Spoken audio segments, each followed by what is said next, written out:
Hi, this is Vivian Vande Velde. I'm hoping that you're all faring well during these days of social distancing and learning at home. Today, I will be sharing three chapters with you from Alison, who went away. Chapters 17, 18, and 19 are all quite short. Chapter 17. That night, I announced to my family that I'm no longer part of the stage crew for Love in the Spotlight, but part of the cast. And also that I want to do something different with my hair. Mom and Wally are in favor of both. Brian doesn't care about either. Chapter 18.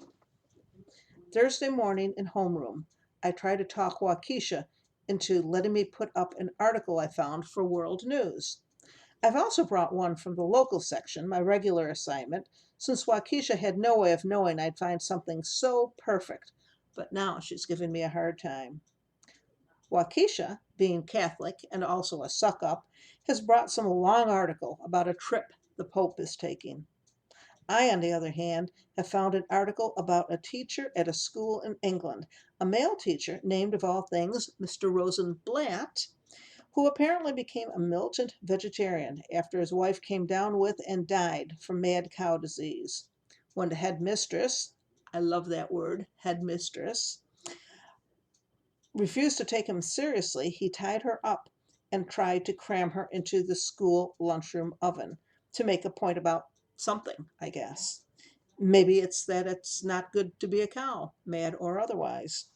Luckily, the headmistress was what the newspaper diplomatically called an ample woman, so the teacher had trouble getting her in, and help arrived before he got more than her headmistressy rump into the oven. I have added an editorial comment to the space around the article. I have written, in some cases, it pays not to teach men how to cook. I can't put that up, Waukesha protests. That's the stupidest thing I ever read. What will Mr. Rosenblum say? That's what I'm trying to find out, I tell her. If you don't want to take credit for it, you can tell him this one is yours. I hand her the local article about a kid who died after being in a coma since the day since the last day of summer vacation when he'd been horsing around and fell out of his seat in a Ferris wheel.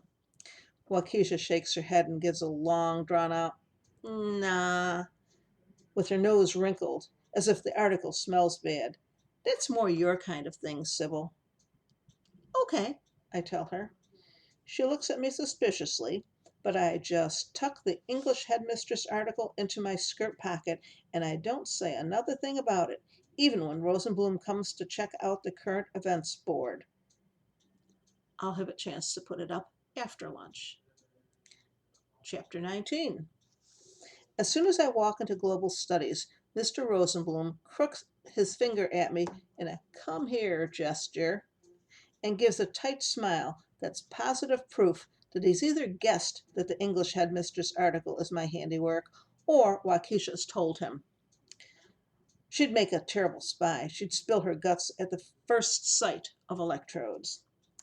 Trying for extra credit, Miss Castleman? He asks, tapping his finger on the current events board. Actually, I'm surprised to see it still up. Rosenblum has another global studies class, seventh period, and I would have thought he'd have taken it down then. But maybe he figured that once the first girl saw it, everybody would be talking about it anyway. He looks more annoyed than angry. So I risk asking him, is it worth extra credit? He flashes another tight smile. No. He crosses his arms over his chest, ignoring all the girls who are crowding around the current events board. More attention than that corner has gotten since Gail Cranick pinned up a picture of a Libyan terrorist who bore an uncanny resemblance to Sister Carlotta. Over the ringing of the second bell, he asks, was there a purpose to bringing the article in? You always say that if there's anything we don't understand, we should ask, I remind him. I also say there's no such thing as a dumb question, Rosenblum says, hinting that maybe his life philosophy might be ready for some changes. Is there something you wanted to ask? Yes, I tell him. I was wondering why you always ignore my articles. I think I've taken him by surprise because he just looks at me blankly.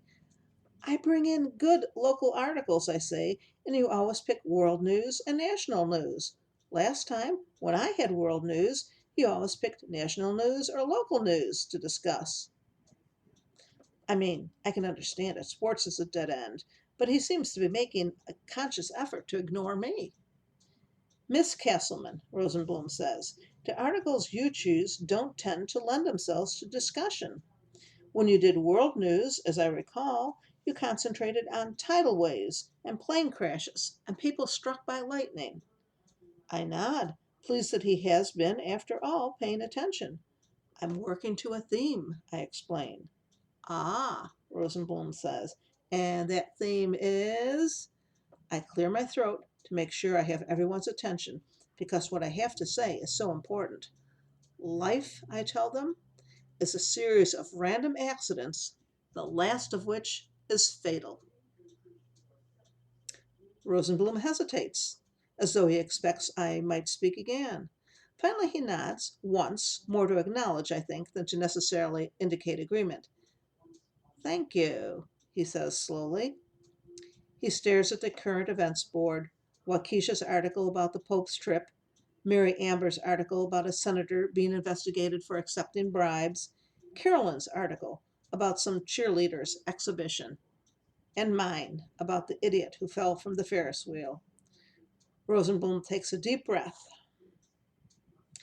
Does anyone know how Ferris wheels came to be named? He asks. I hope you're enjoying Alison, who went away.